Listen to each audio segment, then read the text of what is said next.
So in a way, it's like an immersive video game, but for mice. A mouse sees visual cues, those dots going by, as it runs through this virtual reality maze. And it's rewarded when it counts the number of dots going by and makes decisions on which way to turn based on its counting skill.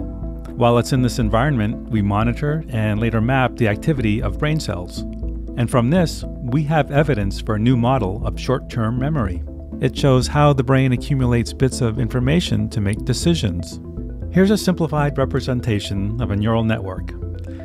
There are various locations in this network that, over time, receive signals triggered by what the mouse sees.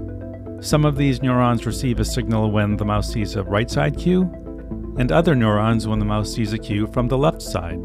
And these here are the output neurons. Let's say that we have a mouse that runs by a left side cue. A signal enters, and then a signal from a right side cue, and then a third signal, this time for a left-hand cue.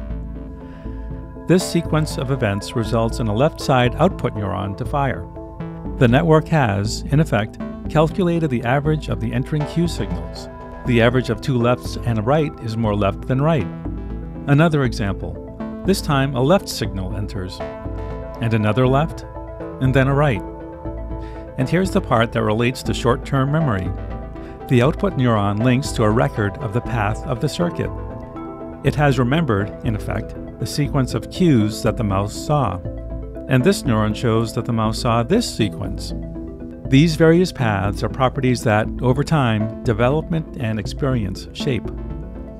We're hopeful that this new model will be useful in probing how short-term memory forms and also learn how memory can be affected by disease.